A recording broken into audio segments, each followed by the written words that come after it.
Boy, oh boy. Let's talk about Colby Covington.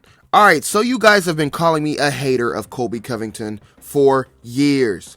I made a couple videos on why Colby Covington is never going to be champion. And I'm not gonna lie, he would have a fight and you guys would comment back at me. You would go back to my old videos and then talk about how the videos aged poorly, how it aged like milk, all this other crazy stuff that you guys have said. Now look at yourselves. Look at you guys. Colby Covington has always been a good fighter in my opinion. I never said Colby Covington lacked the skills or the ability to be a world champion. One thing I will say about Colby Covington is that he's not as good as you guys thought he was. Or maybe he was at a certain point in time, and that is just simply not the case anymore. Now let's talk about the character that Colby Covington has created. Now lately Colby Covington has been owning the character. He's been saying it's not fake anymore. This is the real me. I just amp it up to 100. I don't care about what you people think of me. I'm not here to make friends. I'm here to make money. Now it's funny that he said that because the way he fought on Saturday night is as if he only showed up to make a paycheck. That's it. Because the man completely laid a goose egg Saturday night. If I sound amped up, I'm more happy. Trust me, I'm not pissed. I'm just happy. I'm happy that people are finally seeing through all of the BS. This man created a character to create more opportunities for himself, but more so, this guy turned into the biggest diva the welterweight division has ever seen. The man would sit out for 2 years, for years at a time, fight once a year, because he wanted a title shot. He would always say, everything that I've done for this company, I deserve the title. I'm the number one guy in the division. This had to be just a marketing move because there's no way that Colby seriously thought that because of his fighting style and his skills and his persona on the mic is what deserves him a title fight. Now, I always talked about the merit of the sport, the integrity of the sport. The best should fight the best. And I've been feeling like for some time now, Colby Covington hasn't been the best. He hasn't always been the rightful number one contender. When Khamzat Chimaev was in the division, I've always said Khamzat was better than Colby.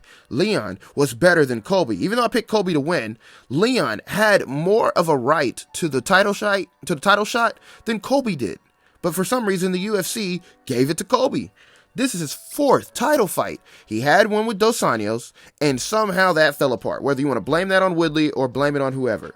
He had a fight with Usman. He ended up getting stopped, whether you thought that it was a rightful stoppage or not. You know what? Colby Covington made a bit of chaos in the media, saying that he got cheated. All of this. He demanded another title fight, and off of fighting nobody, mind you. And then the UFC granted him it. He got a rematch with Usman. He ended up losing again, fighting scared in the beginning and then finally facing his fear and fighting Usman, but it was too little too late and he lost. Now he's fighting again for the title after beating a 40-year-old Jorge Masvidal who retired one fight later.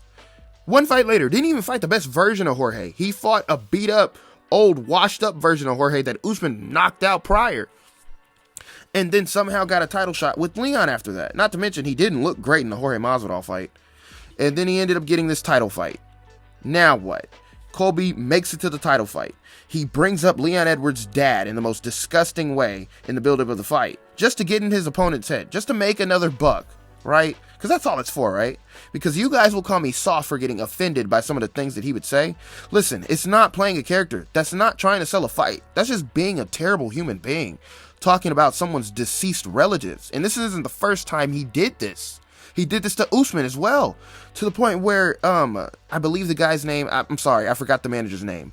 But his family came out and said that we're still mourning the death of their deceased father, I believe. And Colby doubled down on what he said. I mean, this is just terrible things that he's saying. But, I mean, for some reason, the sheep MMA toxic fan base just gets behind it.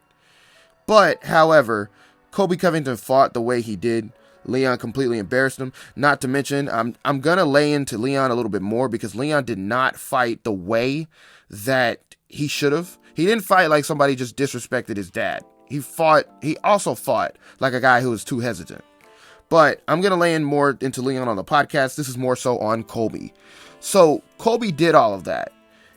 the guy got completely outclassed, even if it was boring. He got outstruck. The wrestler got out-wrestled. He didn't put any pace and pressure. Leon set the pace. I told you guys, if Leon sets the pace in this fight, if he slows the fight down, he's going to beat Colby. Well, he dominated, and he didn't even do much to dominate. Colby Covington went out like a coward that night. The man didn't even try. He fought scared. That is the best way I can put it. He was petrified. He was petrified, and rightfully so. Because if somebody talked about my deceased relative like that, he better look over his shoulder as well, because there was something coming for him. And you know what? I appreciate Leon's rawness and honesty, saying that he was crying in the back. He had to calm himself down, and he did. He may have calmed himself down too much, but the resolve he showed was remarkable. Colby on the other end, after the fight was over, the dude tried to win back over the crowd by trying to be motivational. But, I mean, it didn't work for him. It didn't work for him. The most satisfying part is Trump's reaction. Because, best believe, Colby made this build-up a lot about Donald Trump and America and USA this and USA that. He walked out to a pro-Covington crowd. The man walked out to where they were chanting USA, cheering for him. Everything Colby did, the crowd reacted to it. Only for, in the end, after he completely laid a goose egg and embarrassed himself, they booed him. They booed him. And it's poetic. It is completely poetic the way that this all ended. The crowd booing him. Donald Trump looked completely embarrassed. Even when Colby was trying to thank Trump for being in attendance, Trump looked at him and was like, dude, look, don't go out there and embarrass me the way that you just did by fighting like that. You're no MAGA athlete. And with the crowd booing, it showed me that it's all over. That Colby Covington's time for fighting for titles is officially over, because now he may have to go through murderer's row when the UFC has milked every dollar that they could out of him to make it back to the top. Colby never fought anybody in his prime. I hope you guys made it to this video, because I want to lay into this. Colby never fought anybody in his prime, and I said that. I made a video on why Colby Covington will never be champion. It's because the dude never challenges himself. And now all this time of him sitting out for title shots, being a prima donna, playing this horrible character, saying these horrible things, and fighting 40-year-old men or 30-year-old washed-up UFC fighters to pad your record has finally caught up to you, bud. Finally did. The 2 times that you had to fight somebody who is the elite of the elite, you fell up short. 4 times in a row. Sorry, 3 times in a row. Because the 4th time, you beat RDA, who is a lightweight. So, take with that what you will. But it's over, man. I want to thank you guys for listening to this.